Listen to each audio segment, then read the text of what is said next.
Hi friends, I'm Sarah. Welcome back to my channel, Sunset Bow Tarot. So today I wanted to do a VR to a tag where I'm a little late to the party.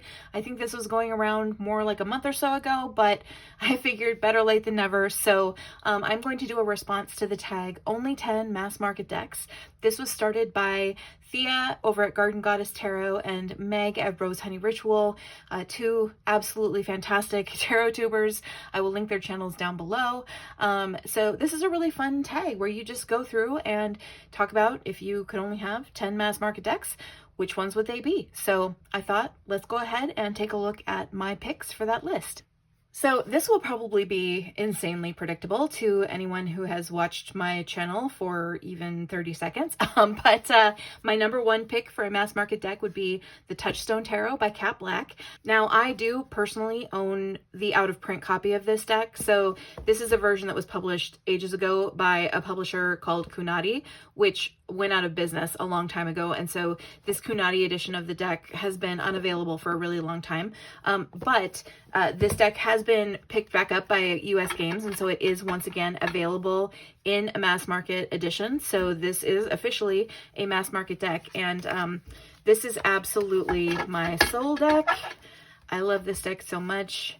It has been my good friend for a very long time, and I use it a lot. It's a deck that is straightforward, calls me out when I need to be called out. I feel like all of these people in this deck are like my personal friends. It has this beautiful digital collage of Baroque and Renaissance style artwork, and it's just awesome. I love this deck. I've talked about it many times, so you probably know how I feel about it already. And it is a truly special one that I could never be without. So this is absolutely my number one mass market deck. I do think that the current US Games edition isn't quite as good as the Kunadi edition in terms of just like the form factor of the deck. The cards are a teeny bit bigger, the artwork's a teeny bit smaller, the borders are a little bit bigger, but the artwork is all the same, and it's still a beautiful, wonderful deck that is still readily available, and I highly recommend it. So anyway, that is the Touchstone Tarot. So whereas the Touchstone Tarot is a deck that is incredibly personal to me, and it is a deck that I never ever use to read for other people, the next deck on my list is a deck that is very impersonal for me and that I pretty much exclusively use to read for other people, and that is the Fountain Tarot. And honest to God, this is just a wonderful deck. It has just this really serene feel. It has a really there's a bit of an emotional distance to this deck, which I feel like is what makes it so useful for me for doing readings for other people. It just gives very clear, neutral, straightforward messages. The artwork is really beautiful, and really well done. Giving tarot readings for people can be difficult for me if I don't create a good sort of energetic barrier, because like I'm a sympathetic crier. I get really involved in people's lives and situations, and I can get very emotionally overwhelmed if I'm doing tarot reading for somebody on a very fraught topic. And this deck is so kind of detached. It almost feels like emotional armor in a way using this deck. Like it just has this very kind of neutral, straightforward, very sort of down to earth and very matter-of-fact point of view on things. And so this is just a great deck to use in readings for other people. I use it all the time. It's like a very frequently reached for deck for me, and yeah, it's a really great one. So that is the Fountain Tarot. Next up is a deck that I am a huge fan of for reading for me, for reading for other people. This is just honestly a great all-arounder workhorse deck that's non-esoteric and that really expresses card meanings in a very sort of relatable and visceral way. This is the Anna K Tarot. We've had some very spirited discussions of this deck and its artwork, especially on Three Girls One Deck. I think this is the most controversial deck we've ever discussed on Three Girls One Deck, because some people think that the people in the deck are really weird looking, and others, like me, think the people in this deck are just sort of like homely in a down-to-earth way. They look like people you might run into in your daily life. Like nobody in this deck is a supermodel, and I like it that way. So I really enjoy this deck, and you can see like there is no esoteric symbolism whatsoever in this deck. It just kind of has this fairy tale feel to it, like you're living in a little village and you know all these people, and you know, you can just sort of get the meaning of the card very, very directly from the emotion expressed in the image. And it's just, this deck in particular, I think is a really, really good beginner deck because it has fantastic courts and fantastic aces. I feel like they are very, very expressive of the meaning of those cards in a way that, like a Rider-Waite-Smith deck, for example, those cards are often very difficult for people because they just don't have what you need so much to work with in order to make as much sense of those cards. So this is just a really, really great deck. This is actually the mass market edition of the deck. There is a indie edition of the deck that you can get direct from the creator. She lives in Austria. But the mass market edition of the deck is also just fine. I have both. I've trimmed my mass market copy, and honestly, this is the one that I probably use the most because since it is mass market, I don't worry about taking this one places. So this is a frequently grabbed deck if I am going to be leaving the house and know that I will be doing tarot readings for people. So this is just a fantastic deck. Another one that I highly, highly recommend. Not expensive. It's got a good, like, not super big, but just solid little guidebook. And it's a really good deck. And I think it's especially good for tarot learners because it expresses the meaning of the cards in a way that's very easy to understand. So next up is the Morgan Greer Tarot in a Tin. And this is a mass market deck I could never be without because this deck, specifically, this copy of this deck is knocking around in my bag like, I don't, 80% of the time. When I have a deck that I want to be carrying around and using as an on-the-go deck, I have like a little tarot reading kind of kit that I keep in my bag for, you know, if I ever need to do a tarot reading in a situation where I wasn't planning for it, which happens pretty regularly. This is the deck that I almost always have with me, and honestly, it is just a great reader. It is a totally solid Rider-Waite-Smith based deck. I'm doing this backwards. It's a totally solid Rider-Waite-Smith based deck. You know, it just has a little bit of a brighter color palette. You're more sort of close in on the faces of most of the characters. You know, this is a deck that's been around since the 70s. It's super solid. It's a great reader. It's just sort of easy to kind of pick up and go. I love having the little version of it in the tin, and you know, it's just, and it's also a deck that I feel like people respond pretty well to, just because, like, I don't know, it's kind of cool looking and the colors are friendly feeling, and you know, it's just, it's a great deck. So again, this is the Morgan Greer, the version in the tin, and honestly one of my most used decks in my entire collection. But speaking of travel decks and tins that I use a lot to read for other people, the Morgan Greer in a Tin is regularly supplanted during the Halloween season by this deck, which is the Halloween Tarot. This is by Kipling West, another great little tarot in a tin. And you know, when it's Halloween time, I prefer carrying this one around because it's got a super cute Halloween theme. It's got pumpkins for pentacles, it's got imps for wands, it has ghosts for cups, and it has bats for swords. And it's just, it's cute, it's clever, it's not like too horror themed or in your face, but it does have this really fun sort of kitschy kind of retro Halloween theme to it, and it's just super clever. The little black cat is in every single card, which is fun to find, the black cat in every card. And this deck is just a delight, and it's a great reader. It's super, super Rider-Waite-Smith, but it has all these nods to fun Halloween theme things like the Empress's, you know, the Bride of Frankenstein. I mean, this is just a great, great little deck. And yeah, as soon as sort of Halloween season, October rolls around, the Morgan Greer comes out of my bag and this one goes in. And then when Halloween is over, the Morgan Greer almost always goes back in and this one comes out. So it's just a great deck. You know, can't recommend this one more highly. And the fact that it comes in a tin is just the icing on the cake. So next up is a deck that I just love. I love this deck. I don't consider myself somebody who is super knowledgeable about plants or who is a big gardener or somebody who uses plants a lot or understands plant energy or works with plants or anything like that. But I absolutely adore this deck and I want to reach for it every spring. This is the Herb Crafters Tarot. This is artwork by Joanna Powell Colbert, written by Letitia Guthrie. And this deck is so lovely. So this, yes, it is a plant-based deck. And no, I am not somebody who knows a lot about plants. What I really love about this deck is the way that it's structured makes it easy to read, even if you're not as familiar with the various plant energies that are expressed in this deck.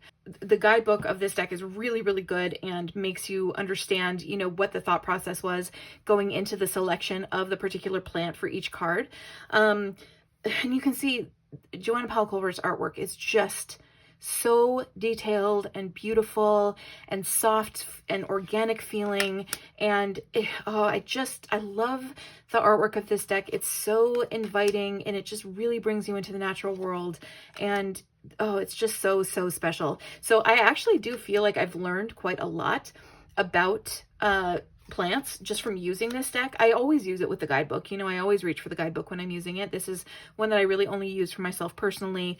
But something about it just really, really speaks to me. And again, the system of it really makes a lot of sense. I've actually done a full walkthrough of this deck, explaining the whole system of it and talking about, you know, how the guidebook works and everything like that. So I'll leave a link to that up in the cards if you want to check it out. But this is one of those decks that I feel like, even if you don't feel like you're the kind of person who could work with a plant deck, if you're attracted to the artwork of this, give it a try. Because again, it is mass market. It's not that expensive. The artwork is so beautiful, and the system of it really makes it very usable, in my opinion. I also really love the creator of this deck, Letitia Guthrie, has some Latin American heritage, and so that is particularly expressed in like the quartz, as well as the death card in this deck, which I think is really, really wonderful. And it's just beautiful. Like, this is one of those decks that just makes me want to go live in a cottage in the woods, and, you know, be the herb crafter that I am absolutely not in my real day-to-day life. But it couldn't be more beautiful, and it actually does make a ton of sense once you start working with it. So this is a really, like, look at Cacao as the Hierophant. That's so good. This is just a really, really wonderful deck. So I just want to go live in this card. Like, it's so beautiful. Anyway, that is the Herb Crafters Tarot. Again, this is a mass market deck by US Games, and it is a favorite of mine. So next up on my list of only 10 mass market decks is the Tarot of Mystical Moments by Katrin Weltstein. This is a more recent deck. This came out, I want to say, like year before last. I think this came out in like 2021. But this deck is so good. I love Katrin Weltstein's artwork to start with. She does this beautiful, very whimsical digital collage. But this deck is one of those decks that just is so easy to read. The symbolism that she chose for use in all of these images is so well done, so well thought out. It suggests so much. This is one of those decks that every card I look at, like, it just screams meaning at me. I shouldn't say it screams meaning, because it's just so soft and lovely. It like whispers a lot of meaning to me in a very, very gentle and inviting voice. But it's just, honestly, like, look at this Knight of Swords. It's so good. This is just, honestly, such a wonderful reader. This is one of those decks that I just felt acquainted with and comfortable with and bonded with from almost the first moment that I even looked through it. And I had been really excited about this one, and I'd been following the artist creation of this deck on Instagram and stuff like that, and I was excited about it. But like, once I got it in my hands, all of a sudden it was just, okay, this deck is everything. I love the way that she thought about all the card meanings and the way that she expressed them and the imagery that she chose. Like, it's just really, really a special one. So I love this deck. I use this to read for myself. I use this to read for other people. It has become a true workhorse in my collection in just, you know, the last year, 2 years plus since it came out. So I do really, really highly recommend this one.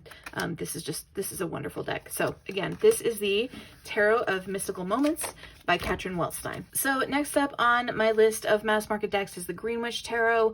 I really, really love this deck. I've had it for quite a while, and this is another one of those decks, almost in a way like the Herb Crafters, where it's honestly that the world itself of the deck feels so inviting. that it feels like a comfortable world for me to go spend some time in. It's got this fairy tale, you know, witchy cottagecore kind of feel to it, and it's just a really great deck. It expresses the meaning of the cards really, really well, and this is just a special one that I feel a strong personal connection to for whatever reason. So I really, really love the Greenwich Tarot. This is definitely a deck that I would never want to be without. It's just a really great deck, and I really enjoy working with this one, and I just enjoy going to live in this pretty world every once in a while. It's a lovely feeling. So next up is the Lightseers Tarot by Chris Ann. This is the mass market edition of the deck that I have. Was picked up by Hay House. When this deck originally came out, it was indie, it was a Kickstarter, it made a huge, huge splash, and lots of people backed it and loved it, and so it got picked up pretty swiftly by Hay House. And this is another deck that, again, I'm not like super personally connected to this deck, but from a standpoint of doing readings for other people, it's a real workhorse. It just has this sort of like youthful, sort of like boho vibe. I don't know who it was who said that everybody in this deck looks like they're going to a music festival, but they really, really do. And that's like the most apt thing anybody's ever said about it. Which, you know, and that's definitely part of the reason why maybe I don't relate so closely to this deck, but it's one of those decks where, you know, the certain querent, this is the deck that's really right for them. And so I do consider it to be a workhorse. It's a deck that I do reach for pretty frequently to do readings for other people. So, so yeah, it's a great deck. It has a good perspective on a lot of the card meanings. The artwork is beautiful. I don't like this Knight of Cups for me because this is not what I relate to, but again, it works just fine as a Knight of Cups. And it's just it's a great deck, again, that for me is a workhorse, not a deck that I like love with all my heart or anything like that, but a deck that I read with a lot, and I wouldn't want to be without it. So anyway, that is the Lightseers Tarot by Chris Ann. So next up is a deck that I honestly never thought I'd own, that I thought was just 100% not my aesthetic, and that for a long time in my tarot career, I was just like, no, I do not want this deck. And then when I did finally give it a chance and get it, we just developed a really good relationship. And now I feel like we're friends, and this deck knows me really well. And this is, of course, the Deviant Moon. And this is just, I think it's not so much the art style that attracts me with this deck. I actually just like left a comment, I don't remember on whose channel recently, where I kind of thought about it and I realized why I don't have any of Patrick Valenza's other decks. And it's because what I'm attracted to in this deck isn't necessarily the art style, even though it's interesting, and obviously he's a wonderful artist and he's very, very good at what he does. You know, the art style isn't necessarily what speaks to me here. What it more is the perspective on the card meaning that this deck brings to each card. This deck, I feel like, really expresses the shadow meaning of each card really well, but it does it in sort of a kind of snarky, tongue-in-cheek, dark humor kind of way. It's not afraid to call me out, but it does it in a way that I feel like is loving and funny. And like I said, I feel like we're friends now. So again, this is just a really great deck, and it's one of those decks where, you know, if you're intrigued by it at all, it's a different experience holding this deck in your hands than it is just like looking at it online. And if you really look at these cards and think about the way that they're expressing the meaning of that particular card, it really gives you a lot to work with. So so this is a really great deck, and yeah, it's one of the mass market decks I really wouldn't want to be without. So again, this is the Deviant Moon by Patrick Valenza. This is the borderless edition. I believe it comes from US Games in both a bordered and borderless, but I always go for borderless when I have the option. So the final deck on this list is a deck that I don't use to read with, but I would never consider not having a copy of it in my collection, because this is a deck that I keep around as a study deck, and that's why I keep it in this book box, because honestly, this is more of a reference guide than it is a deck to me, but because of that, it is one of the mass market decks that I will always have on hand. This is, of course, the Centennial Rider-Waite-Smith.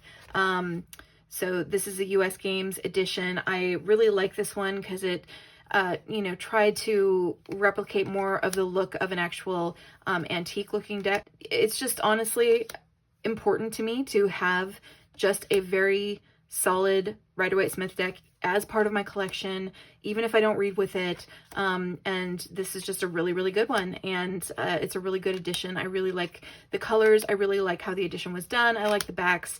And so to have a deck to keep around for a reference deck, this is the copy that I like the best. So anyway, again, this is the last one on my list. Not too exciting, just a study resource, but this is the Centennial Rider-Waite-Smith. So thanks so much everybody for hanging out with me while we took a look at the 10 mass market decks that are most important to me to have as part of my collection. It was really fun picking these out and, trying to make decisions between which ones were the most important, but I think I landed on a pretty solid list. So, I would have a very well-stocked collection and a very usable collection, I feel like, even if I only had these 10 decks. If you are interested in booking a tarot reading with me, all of my information as far as the shop where I have all my readings for sale is down below in the description box. It's at sunsetbow.com. I also have recently started an Etsy store where I make a lot of different tarot accessories like deck bags and reading cloths and all kinds of fun things. So if you're interested in checking that out, you can find me at Sunset Bow Boutique on Etsy. And again, I will have a link in the description box. But meanwhile, thanks again, everybody, for watching, and have a great one. Bye-bye.